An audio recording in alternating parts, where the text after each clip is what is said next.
What is your response to the protest? Who are you with? Some of the AP. With AP? What's your response to the protests over the weekend, the Don't Think protests, etc.?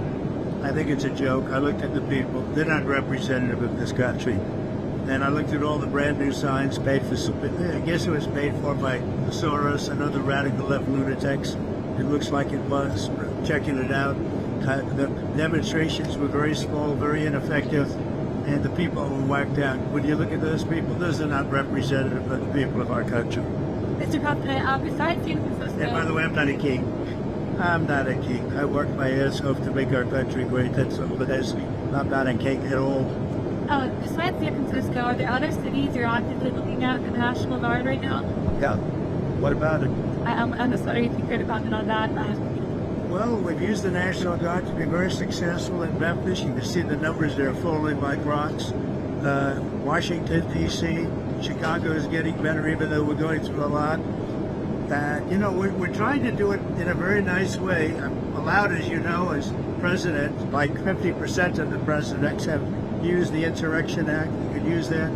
Everybody agrees you're allowed to use that, and there's no more court cases, there's no more anything. We're trying to do it in a nicer manner, but we can always use the Insurrection Act, and we want to.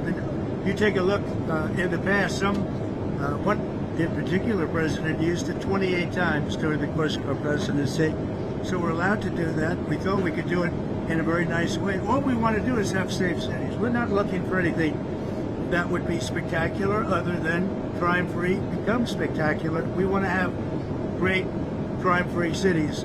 So I'd be allowed to use, if I wanted, the Insurrection Act, and then all of this nonsense would go away. You have the absolute right. It's the strongest power a president has, that you have the absolute right to do it. We wanted to go this route, but we get sued every time you look at somebody. You look at somebody the wrong way and you end up getting sued. We just want no crime. We want to have crime-free cities. That's not a big, it's pretty common sense, I think, but that's all I want is crime-free cities. I campaigned on it.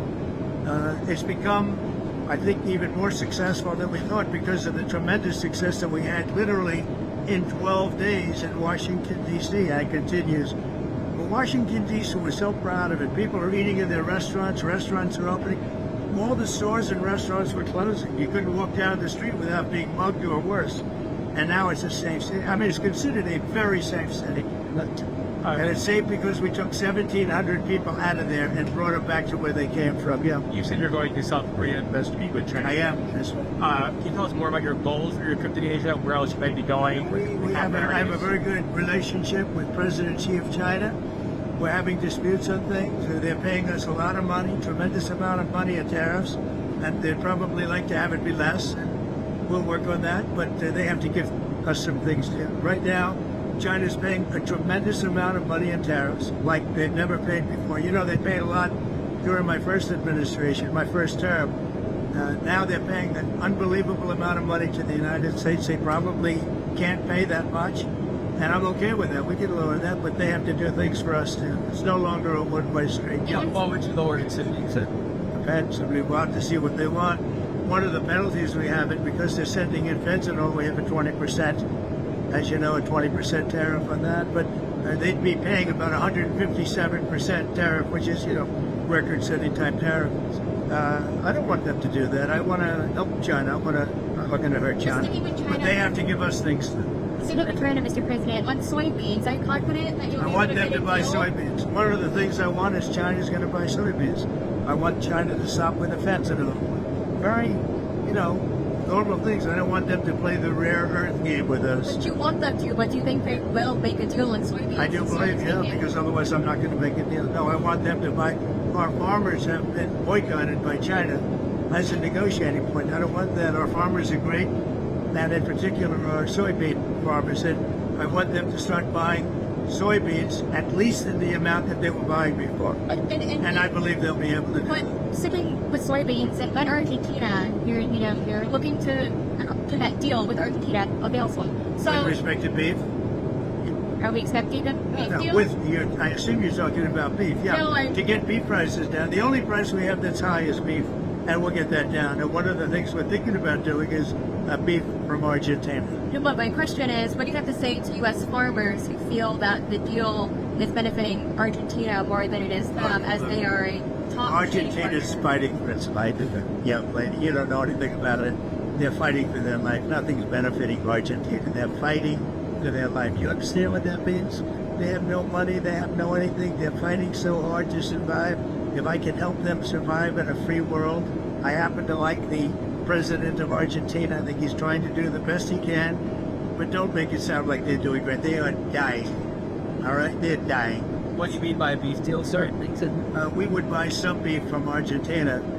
If we do that, that will bring our beef prices down. Because our groceries are down, our energy prices are down. Well, I think we're going to have $2 gasoline pretty soon. We're getting close. Everything's down. The one thing that's kept up is beef. And if we buy some beef, now I'm not talking about that much from Argentina, that would help Argentina, which we consider a very good country, a very good ally. And a place, although I must tell you, if you take a look now, South America is turning. The South American countries are starting to turn very much toward us. They're getting away from socialism, and you can go right down the pack. But they are starting to turn. It's pretty amazing. May I ask you about Israel again? Do you feel that Israel was justified with striking what it did Striking where? in Gaza today and overnight? I'd have to get back to you on that. I'd have to get back. What is the next step? Because we're going to be disturbed. You know, all of that is under consideration right now. It's under review. So, yeah, on Harvard, Who you with? I'm with the Washington Post. That's what I do. On Harvard, you said the other week that you had reached a deal, but we haven't heard anything. What's the holdup? Well, we reached the concept of a deal, but it's pretty complicated because under this deal will be $500 million. They're going to open up trade schools, and I love the idea of trade and trade schools like Harvard. So, you know, they get into like a vocational type school. That the one problem with it, it's very complicated. You know, when do they start? How do they start? Who do they use? You know, there's 1,000 different things. We may just charge them a fine, big fine, $500 million fine. Yes, And they won't do it again. And if they do, we'll have to just charge them another fine. You haven't weighed in on the Virginia gubernatorial race. That's in a few weeks. Do you plan to endorse the Virginia Well, I think the governor? Republican candidate is very good, and I think she should win because the Democrat candidate's a disaster. So I haven't been too much involved in Virginia. I love the state. I did very well in the state. But I will tell you, I think the Republican candidate is excellent, and I think the Democrat candidate is a disaster. I mean, I watched her in the debate. She couldn't answer the most basic question. And, you know, a big thing with that race and also the race in New Jersey is going to be energy. Both of the Democrats are going to drive the energy prices through the roof. Through the roof. Your energy is going to double and triple. If the Republican gets elected, your energy is going to be coming down by 70, 80%. Thank you very much, everybody. Vote Republican. Should your